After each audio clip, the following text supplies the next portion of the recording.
Catholic Radio so much that we're willing to be here to do 11 hours of live radio over 3 days so that we can continue to offer Catholic radio 24/7 out in this area and beyond, especially when we talk about podcasts, we talk about streaming, we talk about videos and other things that we can do.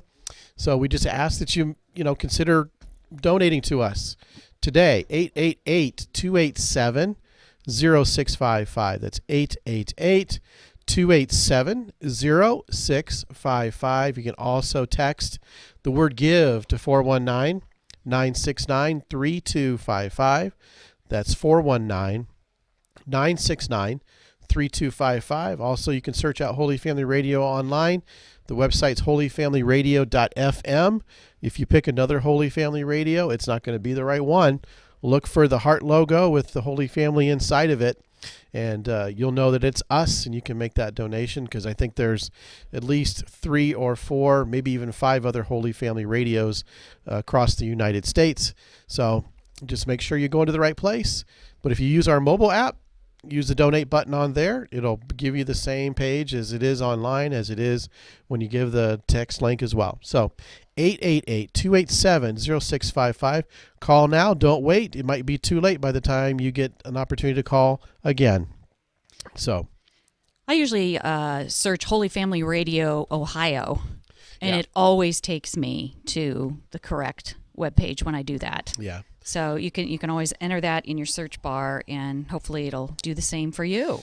That's right. Yeah. So we are now headed into our 9 o'clock hour, and we want to take just a moment to thank some of our underwriters. Mm-hmm.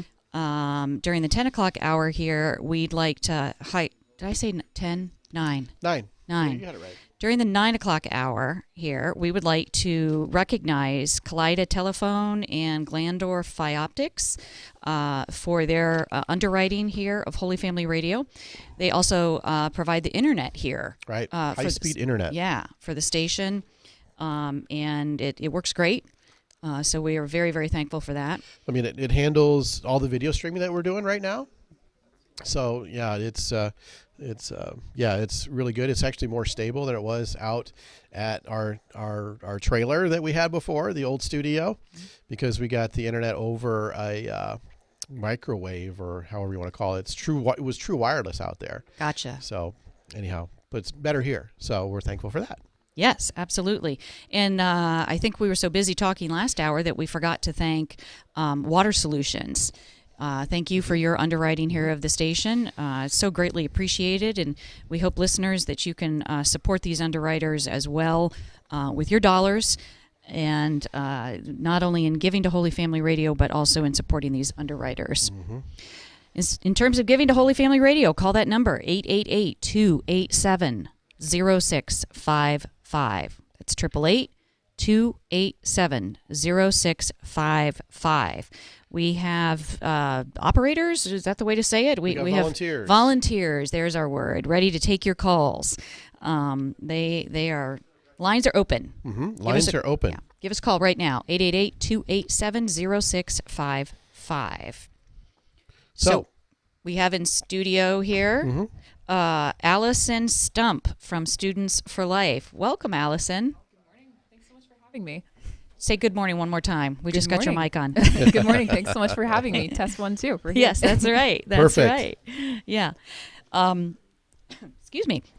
Allison, can you tell us how you first got involved with Students for Life? Sure. So I kind of act as a liaison between Students for Life of America, which is a secular pro-life organization that's nationally and globally renowned at this point. Thousands of students, student-initiated pro-life clubs all over the United States. And I think 80 or 90 just here in Ohio, over a dozen in our diocese alone. So I act as a liaison between Students for Life of America's totally wonderful free resources and their framework for how they operate, between that and our diocese. So I technically work for Catholic Charities. I kind of have this hybrid thing that I do, and actually my position is really the first of its kind nationally. Oh. So my job has really been fake it till you make it and just learn by doing, because I look around and say, how does this work and how should we do this? And like, I don't know, it hasn't been done yet. So it's a beautiful challenge. But how I got involved with that was almost 2 years ago now. I was finishing a year of service out in Chicago, Illinois. I was serving Aid for Women, which is the Chicago area's largest network of pregnancy resource centers and 2 residential programs in the Chicago area. So I was a Vitae Corps member there, and I was living in one of the residential programs called Heather's House, just basically working and serving on the front lines of the pro-life movement, really just living the life with the moms who were pregnant, with the babies that were being born. I had 8 moms during my time and several babies, a set of twins, so that was just really beautiful. And I was able to get a very tangible look at what it means to serve women, to ensure that no woman has to walk alone in her pregnancy, to just have more of a compassion for the struggles that women have to endure day to day to be able to say yes to life. So I was, finishing all of that up when I got a call from our beloved Peter Range from right here in Northwest Ohio. I had served him in an internship capacity when I was a college student studying at Walsh University years ago. So we'd kind of stayed connected, but he just kind of called me out of the blue one day. I think I was making some chicken stock or something out of some donated food. And he called and said, "Allison, I've done it." And I said, "Oh, what'd you do, Pete?" And for anybody who knows him, I've said this story so many times, but anybody who knows Peter Range, that when he says, "I have an idea," you get excited, but also a little bit scared because he's going to ask you to do something big. He's very, very much a visionary. I'm a workhorse, so we worked well together. So he said, I've been praying and fighting for a new position to serve students specifically, to work preemptively and change the culture and build a culture of life. I've been working for that for years now. I've been begging. I finally have the bishop's approval. I have the funding to do it, and I would like you to fill the position if you're open to it. Let's pray about it. So I moved back home to Ohio in the summer of 2021. And, just got right to work. It's been a really beautiful experience so far, just trying to get into as many of not only the Catholic schools in our diocese, but also, knowing within our diocese, there are so many public schools and Christian schools and universities, community colleges, all these spaces where the abortion conversation is happening. And we want to ensure that the truth is being shared in a loving and compassionate and effective way. So it's been really beautiful so far. So we hosted you last year for our Spirit Drive. And so I'm kind of wondering, what has this past year been like? When you look at where you were last year to where you are now, what's the landscape like? Things have totally changed. I've changed. I've grown. I've been stretched in ways I couldn't ever have imagined. And really the world is different than this time a year ago. We now live in a post-Roe world. Roe versus Wade has been reversed thanks to the Dobbs decision that our Supreme Court handed down in June of 2022. And because of that, we have so many more freedoms to act as Ohio citizens and as citizens of our country to define what happens in the abortion conversation in our state, how we serve pregnant parenting families. Are we going to offer them real and life-affirming support? Are we going to walk alongside them? Or are we going to sit back and just kind of fall into complacency, just with, the air quotes Band-Aid solution of abortion, which really does not do what it claims to do. It claims to help women in impoverished situations. It claims to remove something traumatic that happened in the case of something like rape and incest, right? But what it really does is it does not unrape a woman. It does not pull a family out of poverty. They're left in the same traumatic situation they found themselves pregnant in, just without that beloved child in the picture, right?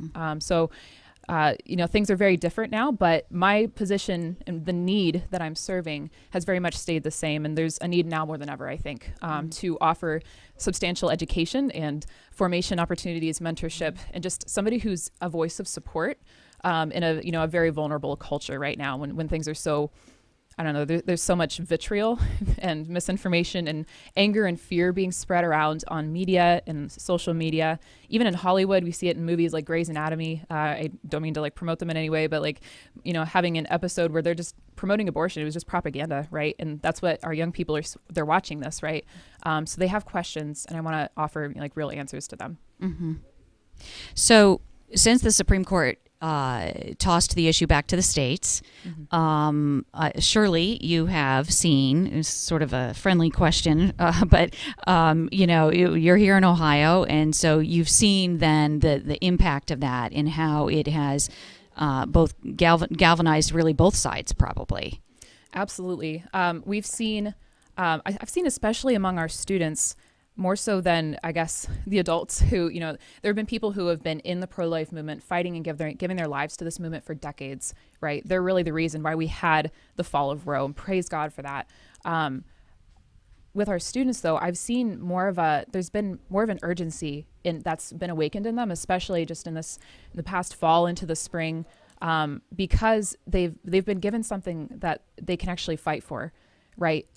In the Roe world, it was kind of like we felt like our hands were tied, right? Like we go and march every year for an end to abortion. We pray, we do all these things which are so important and necessary and what led to the fall of Roe, right? But now we actually have these very urgent needs, like with the very pro-abortion radical ballot initiative that's coming to Ohio this November. Hopefully we can stop it before it even gets to a vote, but we have these needs that are coming. We have our pregnancy resource centers like Her Choice in Bowling Green being vandalized just this past Saturday morning overnight. So our students are seeing these things happen right before their eyes in their communities, on their campuses, and they're being, like a fire is being put under their seats to respond. And I've seen that in a way just in the past couple of months that I've never seen in my whole life as someone in the pro-life movement. It's been really astounding. Like when we're given a cause, we're ready to fight, and we have such a desire among the young people, and they finally have a way that they feel like they can make a difference. Yeah, that's wonderful. Technical question, and I don't know if you get this a lot or not at all, but is Students for Life primarily like, the high school years or younger? Is it also college? What are sort of the criteria if somebody wants to get involved? Right. So Students for Life is it's so all-encompassing. They offer a really beautiful framework and, a method to help make students well-rounded in the pro-life movement through their 5 pillars, which I can talk about a little bit later. But they have models created for as young as middle school students all the way up through graduate school, law school, med school, all of that. So their resources kind of mold along with the student's age and what their needs are and whatever situation they might find themselves in, right? And they even have an alumni network. So when you graduate and you're off doing things out in the world, they're offering you resources and mentorship and formation to see, like, how can we walk alongside you as you continue to be an advocate for life in your own sphere? So yes, there's resources for everybody, basically. Yeah, that's wonderful. So if there's anyone listening out there that always wanted to get involved, there's a broad spectrum there. Absolutely. For Students for Life. You're listening to Holy Family Radio's Spring Spirit Drive. Give us a call at 888-287-0655 to help support your Catholic radio station. That's what we view it as. It is your Catholic radio station, and it cannot be brought to you without support from listeners. It's 100% listener supported. We don't get money from the diocese or special grants or anything along those lines. So we really need you to partner with us in this mission to bring the truth and beauty of the Catholic faith to Northwest Ohio. Give us a call at 888-287-0655. That's 888-287-0655. So, Allison, maybe you could tell us what's happening on the ground in order to combat, for example, the ballot initiative in Ohio. Right. So it's really all hands on deck from here until July and onward from there, because the reproductive rights groups, air quotes, that are fighting to put the ballot initiative into the Ohio vote this November have a deadline of, I think it's July 5th, but really like the 4th of July weekend, they have to get all the signatures and petitions in by July 1st, right? So until that time, we're trying to work very diligently, boots on the ground to do things like door knocking, to do things like, we have a donation, go ahead and bring it. Oh, go ahead. Our guest noticed we have a new donor. So exciting. Yes, we get to ring the bell. I was only getting it ready, but thank you for your attentiveness. I always we want to celebrate that. That's awesome. I'm so happy for you guys. Yeah. But things we're doing, we're like very boots on the ground. We have over 50 pro-life organizations from all over the state of Ohio who have really put aside many differences to join under the unified method of just saying, yeah, we have differences of method, but we all agree we need to stop this ballot initiative from coming through, because this is really a Gettysburg moment for our country. If Ohio loses when it comes to abortion, it's going to make it so much easier for the rest of the country to fall prey to it as well. So what we're doing in Ohio is we're kind of gathering together under this new coalition called Protect Women Ohio. You can go and find out more about them at protectwomenohio.com. You can learn about how to volunteer, donate to the cause to stop the ballot initiative, and just see all of the really cool things that they're doing. And we're trying to, this group, I'm not directly working with them, but I'm supporting them through Catholic Charities. But Protect Women Ohio has to raise something like $56 million to even hold a candle to the millions of dollars that are coming into Ohio from the pro-abortion industry to try to push abortion to become enshrined in Ohio's Constitution. And it's a very dangerous thing. But I'm trying to activate and launch our students into this through something like door knocking, through the talks that we're doing, and trying to reach schools, especially on the university campuses, where we've already seen several occasions of people trying to come and collect signatures from students. And what they're doing is just saying, here, would you like to sign this petition and support reproductive rights? And stop there. They don't tell you that this ballot initiative will just essentially erase the basic rights of parents in terms of the current laws with parental notification for abortion. So when parental consent, right now Ohio law stands that there is a 24-hour waiting period for somebody seeking an abortion. So if you are in a moment of crisis, right, and you feel like you have that fight or flight mode and you just have to get out of it, the 24-hour waiting period could save lives, because you're forced really to just say, hey, we need to think about this. We need to take some time, right? That will go out the window. And with the parental notification laws, right now you have to have parental consent to seek out an abortion. If not, then get a judge approval, right? But if the ballot initiative goes through, you won't even have to be notified as a parent that your 14-year-old daughter is seeking an abortion. And we know if there's a minor who's seeking an abortion who finds herself pregnant, that's always a crime that has taken place. There's a trauma that's been inflicted upon her, and there's no way to protect her. There's no way for her parents to even know. There's no way for someone who's been sex trafficked to have a chance to have their family find her, because we don't have to report abuse anymore, right? So this is the reality that we would live in a primarily very pro-life state. But this is what we have to face, unfortunately. And every other time that a pro-abortion ballot initiative or even a pro-life initiative has come through in different states across the country, I think 6 different times, the pro-life side has lost. So Protect Women Ohio is fighting very diligently with national campaign organizations to look at what the stats are. What's the messaging that's going to resonate the most to clarify what is truly in the ballot initiative? What does the law jargon actually mean when they say, but not limited to, or what does health of the woman truly mean, right? Because it doesn't actually serve to help women. The word woman is not even in the ballot initiative anywhere. So it's just really crazy. But yeah, we're just doing everything we can just to educate people, first and foremost. Are you able to give our listeners, because there may be listeners out there that have no idea about this, Exactly. and so they're wondering, okay, tell me more about the ballot initiative itself. Are you able to kind of give us maybe a layman's description of what the language says and would provide? I know you hit on that a little bit, but it probably is very broad language, I'm guessing, just because those of you who know me know I'm a lawyer, so I know sometimes how things are written very broadly and then the implications of what that means. So could you tell us a little bit more about it? Absolutely. So if you go to protectwomenohio.com, you can see all about what the ballot initiative is. You can look at the language as it's written, and you can also find descriptions of what that language actually means. You can go to another pro-life resource called Created Equal. They have actually come out with a red paper which has the full text of the proposed amendment, and they literally have, I have it right here, they have like drawing and notes written right next to everything. So you see this word means this actually, and so it's all very helpful. But yeah, Protect Women Ohio is kind of your one-stop shop for all of, it's kind of like the dumping spot for all of our pro-life resources and the organizations that are working together. But you can also check out the Catholic Charities Facebook page. So we're doing our best to share updates for Northwest Ohio, and the bishop's response to this, along with the Ohio Catholic Conference of Bishops here in Ohio.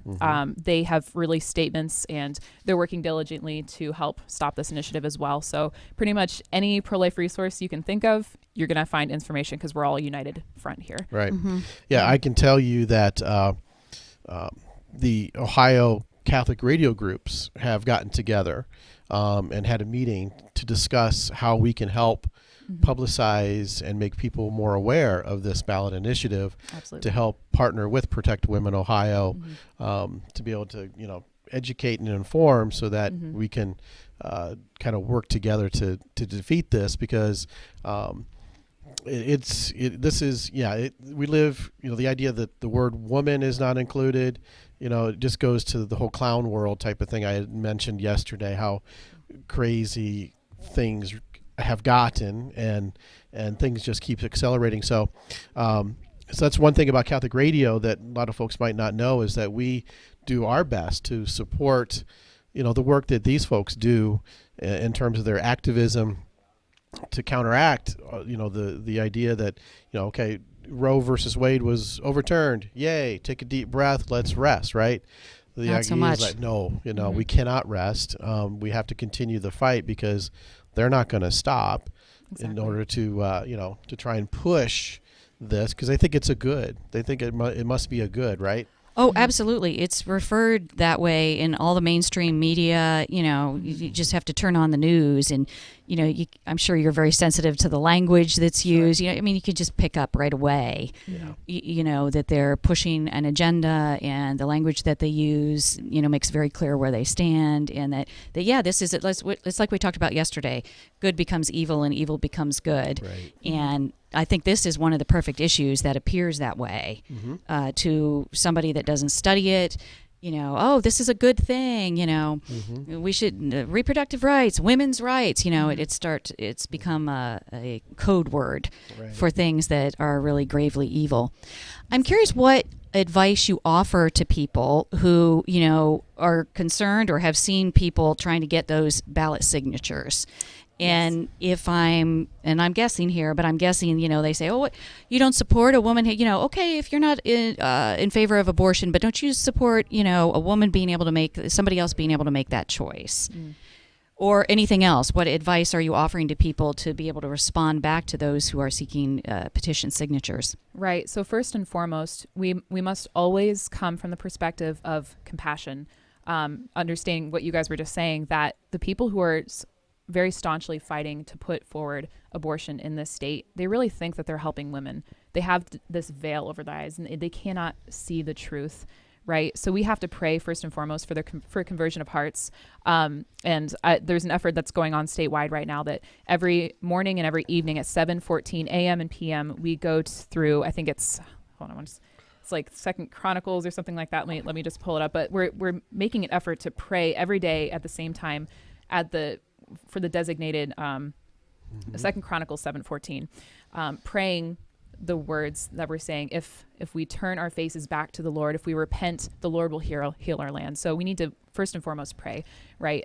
Another thing is to just know your science, know the reality of what happens with abortion, because so many people, they simply just don't know. And when you inform them, they said, well, if I had known it would be like this, if I had known it looks like this, I would have never done it, or I would have never supported it. I would have never been okay with it, right? But I would also say not everybody has to be the expert in talking about abortion. Just be genuine, right? And look to the organizations that have already done all of the grunt work and the research and things like that. So if you go through something like Foundation for Life, which is right here in Ohio, they have tons of resources for how to talk about abortion. They have pamphlets that you can share, and they're working very closely in partnership with a national organization called the Leadership Institute. So they're directly responding in Ohio to the petition seekers, right? So when you see somebody who's out at Walmart or Kroger or the post office even collecting signatures, they're teaching people how to respond. And of course, we want to do all this in a very respectful way, respecting the human dignity of the person that we disagree with, right? That's always first and foremost, because we never want to stoop to the level of the people who are responding horribly to us. We can't respond in kind. But we're able to like have conversations with those people so you can prevent them from collecting more signatures, because if they're talking to you, they're not talking to somebody else and asking for a signature. Right. That's a great tactic. Exactly. That's so common sense, and I had never even thought about it. Exactly. Yeah. And of course you don't have to do anything like, don't make a fool of yourself, because obviously the news is looking exactly for that. They're looking for a way to make a pro-lifer look like a crazy person and further invalidate what we're trying to do, right? So don't give them any fuel for the fire. But you could show them the red paper from Created Equal that has just print them off. It's a one sheeter, and just if you see them, keep them in your car.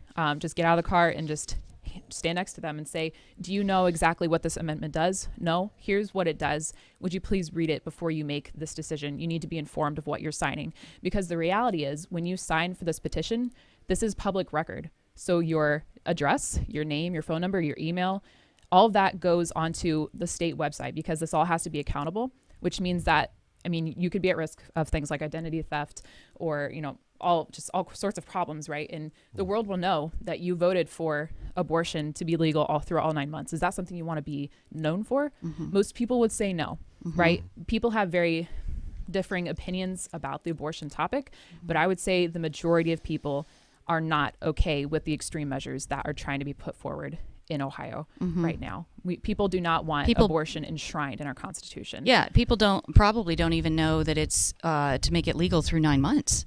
They certainly do not, right? Because the language just says we want to protect things like treatments for miscarriage, and you cannot discriminate against a person to choose to carry or not to carry a pregnancy, and we want to promote women's health. So like it's very nefarious and just cloudy in the way that they frame this language, but that's very intentional because they want it to be, it's definitely about endangering the lives of preborn children. It's also about stripping away the rights of parents to stop an evil like this from happening. It's also about stripping the rights of parents from stopping things like transgender surgeries. This is included in that because they don't say woman. It's meant to include all people, minors. Doesn't matter like what the age frame is. So yeah, and it's so ironic because parents have to give consent, for the doctor to treat a cold. Oh yeah. I mean, parental consent is required for every other medical procedure out there. But that's one of the things we see a lot in this space is, girls underage should be able to do this and able to do that and make decisions, and parents opposed and et cetera. But, it's like, that's the normal rule. We're not asking for an exception to the rule. We're asking that the normal rule that parental consent is required for any medical procedure, that merely stay in effect. Right. And the reality is in Ohio, we already have laws that make abortion up to almost 22 weeks legal. So it's not like we need if abortion was in any way a good thing, right? It's not like we need this ballot initiative to protect any rights, because the majority of abortions happen in the first trimester through chemical abortion before 10 to 12 weeks, right? So if that's the majority of abortions, it's over half of abortions right now. We don't have any need to make it up to the point of birth.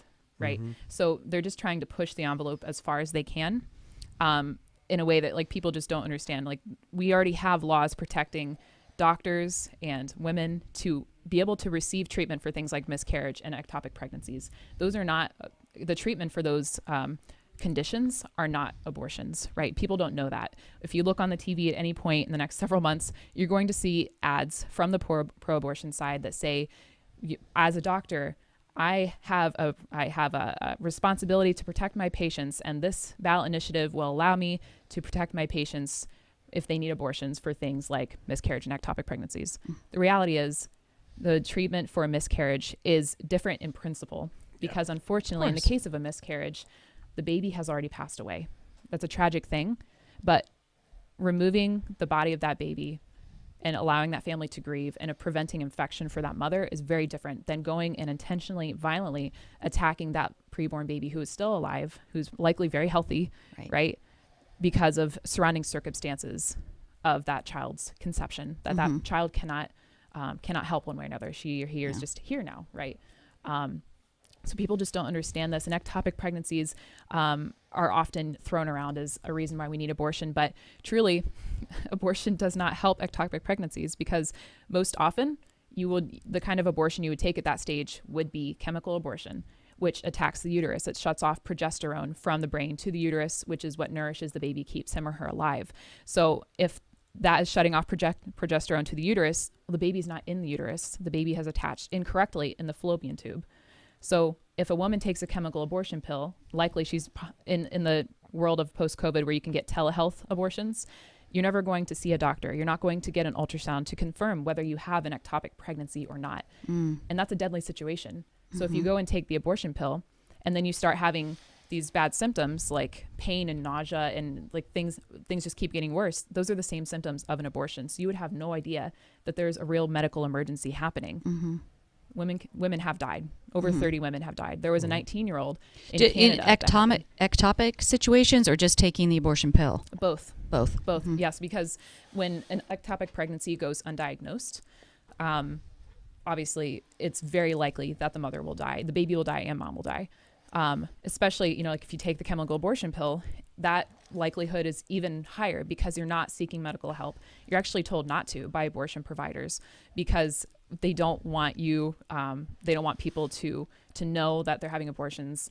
And they're actually often told, if you have problems, don't go to the hospital, call us, don't call 911, because they don't want the publicity. But they even say, if you do go to the hospital, call it a miscarriage. So people are being misdiagnosed. And that means our numbers are very skewed as well for abortion reporting, right? So yes, unfortunately, women are dying. Obviously, the babies are dying too. We should never have to pit either against each other, right? Yeah. So that's a huge part of what I'm doing. We're fighting the ballot initiative, but we're trying to say, hey, this is not the solution that people think it is. Let's talk about the real solutions. How can we serve and build up these families? Because ultimately the issue of abortion is at its root an issue of the breakdown of the family, right? So, as Catholics, of course, we understand the sanctity of the family, that domestic church. So let's talk about rebuilding our understanding of sexual integrity, our understanding of what it means to live in relation to one another and how that relates to our relationship with Christ. Right. So we're talking about the ballot initiative, and it seems very dark, and believe me, there's a big storm ahead of us, right? Often people can say oh, well, it almost seems like it's worse now than it was during Roe. It feels like that, but that's just the death knell of the enemy, right? Because I always go back to the prologue of St. John, where it says that light overcame the darkness, and the darkness did not comprehend it. The enemy did not see Roe falling. He had it in the bag. He federally backed abortion for any reason through all my 9 months across the country, right? And yet quietly, through prayer, through advocacy, through our blood, sweat, and tears for the last 50 years, the Lord brought about a miracle in this country, right? So we cannot ever become discouraged. We need to remember what it took. And yes, we should celebrate that, right? We shouldn't become complacent, but we say, praise God that this happened, right? But we also understand, it looks really dark right now. And it could get dark because, whenever you have to clean something up, often the room gets messier before it gets better, right? Yeah. So we have to keep doing the work and keep preparing the culture because, these legal changes are so important and we need them to protect and save lives. Yet, in addition to that, we also have to change hearts. We have to save souls. Other than that, we're only fighting half the battle and we're missing part of it. Right. So in order for it to be, sorry to interrupt you, but in order to this to become on the ballot, it needs to get the signatures. What's the likelihood of it getting all the signatures that they need? So the abortion industry is funneling millions of dollars, like I said, into Ohio. So they have tons of resources. You have to get a certain percentage of each county to sign this petition for it to be accepted. And you have to have, I think it's 430 something thousand signatures statewide, but it has to be a certain percentage of each county as well. So that means they're not just going to Toledo. They're not just going to Cleveland, Columbus, Cincinnati, where all the blue areas are. They're coming to conservative areas as well to deceive us who are very pro-life or very conservative. And they're using messages like the following. Those pro-lifers are going to come and put mandates on your body, just like they put mandates on you to wear a mask during COVID. How many pro-lifers do you know that were super crazy about doing something like that, right? So they're using this language to try to say oh, well, if that's what they're doing, yeah, I'll sign that. I don't want any part of mandates on my body, right? So just be aware of that. They're very likely going to come to Putnam County. They have to if this is going to work. Okay. So there is a likelihood that it will get through, but I can't say, and I refuse to say that they will, because we have this opportunity for the next 5 or 6 months to stop it from happening. Yeah. And I want to be using every ounce of my power and every ounce of prayer that I have to offer to ensure that this does not even get to a vote, because it becomes a lot harder to prevent it if it does go to the vote, Yeah. because people are not informed. Right. Yeah, people are shockingly uninformed.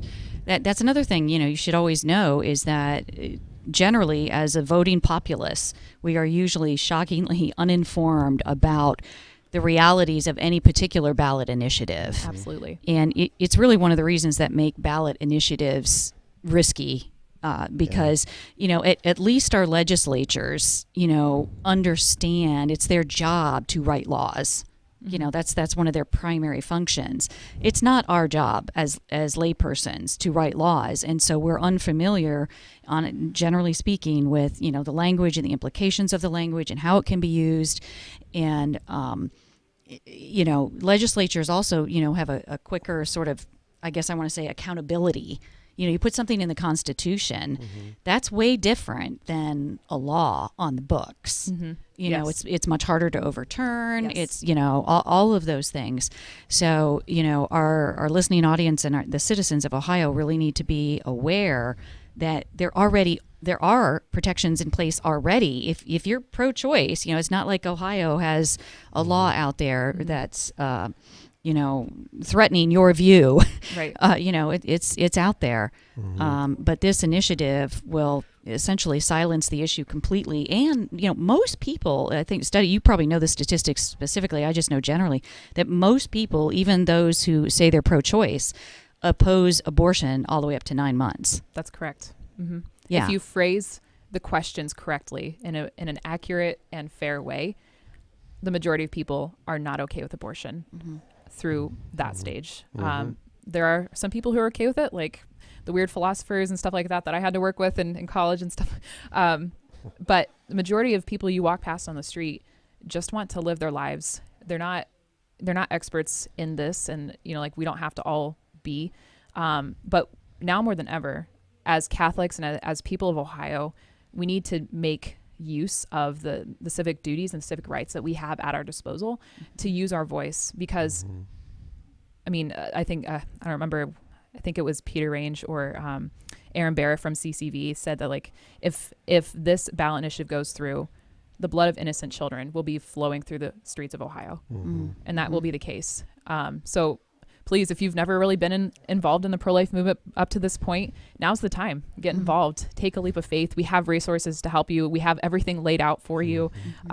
We just need the hands and feet of Christ right now to ensure that truth, goodness, and beauty prevail, that we are supporting pro-life resources like the pregnancy resource centers and pro-life organizations that are doing the work legislatively, so we don't have to in the same way, right? They're doing all the lobbying, they're meeting with representatives, they're writing the pro-life bills, they're fighting the bad ones, trying to educate the populace. So we just need your support now more than ever. Prayerfully, financially, workingly, all of that. Yeah, for sure. I remember the conversation I was involved with the Catholic Radio Group, and they're talking about, they're going around, they're collecting signatures and all that, and they're probably going to get them. And I'm like thinking, well, I don't think we'll see them around here, because this would not be what you might call a fruitful, a friendly place for folks to get, a lot of signatures or something like this. But now knowing that they have to go, which is kind of nice, that they have to go to every single county and get a certain percentage of people to sign it, really brings it home for me. The idea is like, okay, we really do need to worry here. We could stop it here, right? Exactly. What if we were the only county It'd be worth in it. the entire state that they couldn't get signatures for? Wouldn't that It be wouldn't get on amazing? the ballot. Exactly. Yeah. Exactly. So it can be hard to really, I'm from an outlying part of the diocese as well, from New Washington, which is like south. It's easy to think, well, this isn't something that happens here. We're too conservative. We live in this nice, kind of like a Hobbiton area, right? We're safe here. We don't have to deal with all the craziness of the liberals that are out there. They can deal with it themselves over there. But it's not just out there. It's here, right? 1,000 children just last year, just in this diocese, died due to abortion that we know of, due to like bad reporting laws and stuff like that. 1,000 souls were lost. And that means the parents of those 1,000 souls have been traumatized due to abortion in this diocese, right? So it's here, it's in Putnam County. I could show you, I could like give you guys the links to show you the numbers for Putnam County, for every county in Ohio, right? So, but just imagine, like, you can't help what happens down in Cincinnati, you can't help what happens in Cleveland, but you can absolutely help what happens here in Putnam County, in the surrounding counties. You can be the one person to stand up, because if you don't do it, who will, right? So we have a great call ahead of us. We have a great fight, a worthy battle, truly, but one that, like, hopefully we can look back decades from now, when we've finally changed the culture, we've made abortion unthinkable. We'll look back in those history books and think, man, how could we ever let this happen in our country? And yet also, I was part of the change. Yeah. Can we say that? If you look back 20 years from now, will you be able to say that I did enough? Was I involved? Did I help the effort, or did we sit back and let other people do it? Right. Yeah. Now you talk about it, the fight that you're engaged with. Do you find things increasing? Do you worry about altercations or incidents in the places that you go? You go to college campuses, right?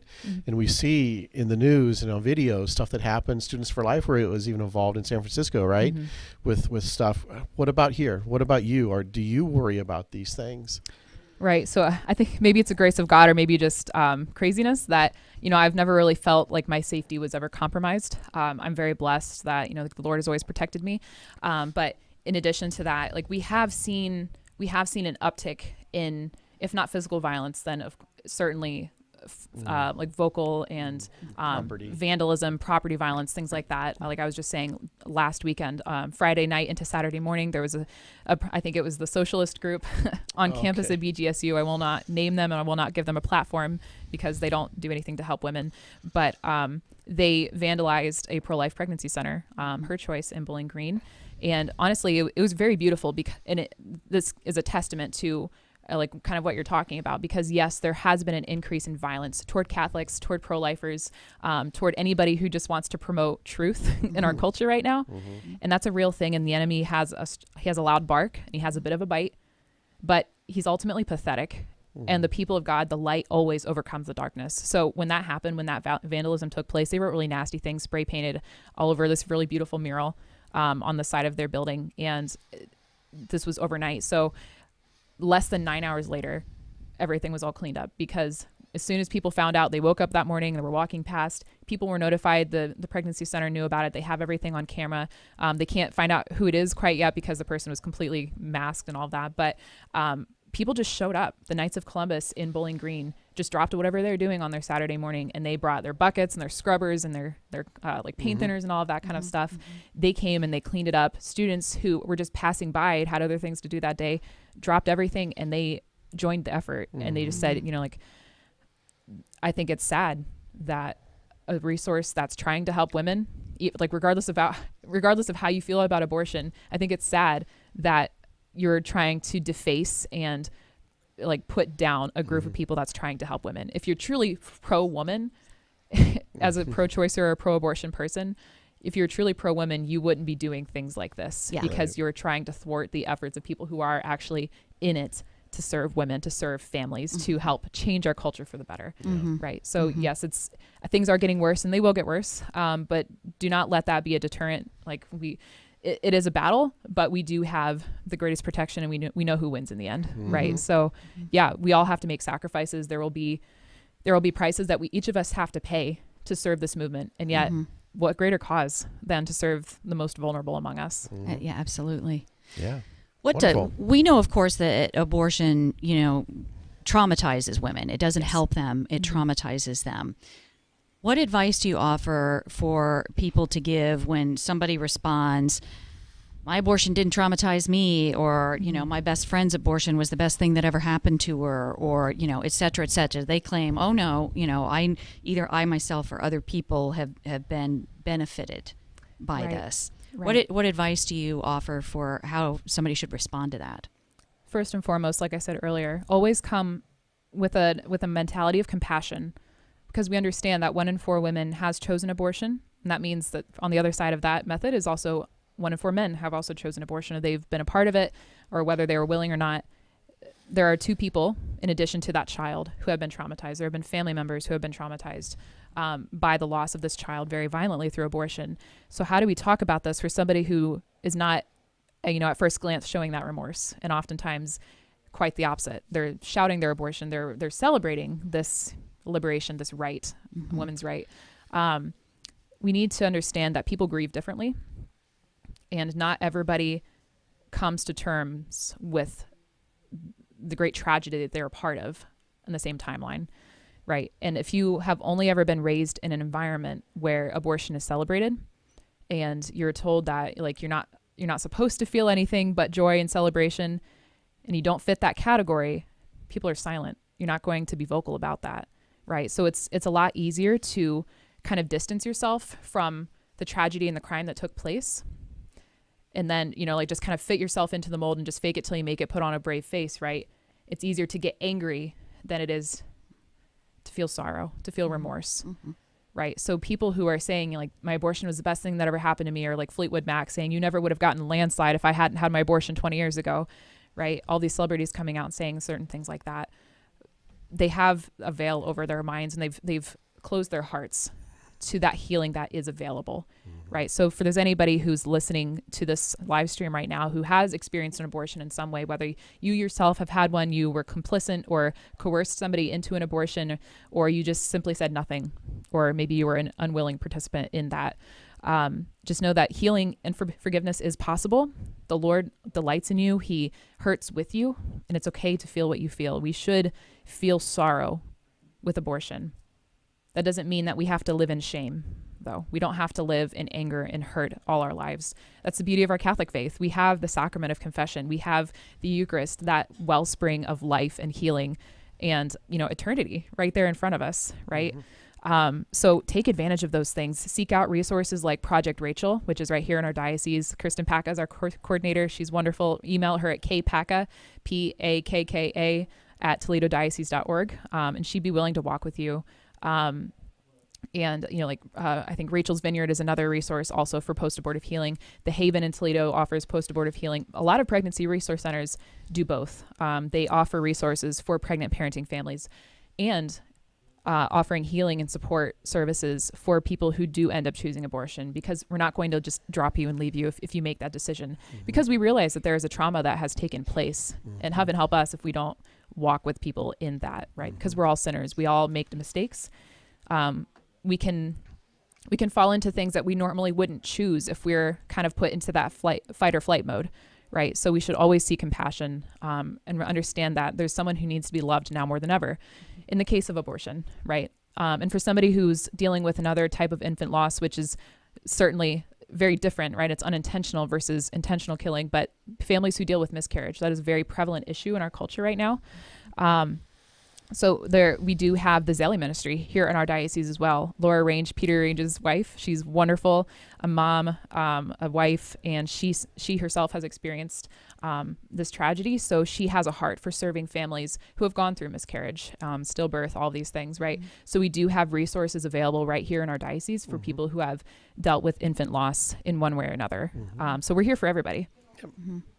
Yeah, treating the whole person, Absolutely. Which is what what the mission has always been about. Yes. Yeah, all stages. You're listening to Holy Family Radio's Spring Spirit Drive. Give us a call at 888-287-0655.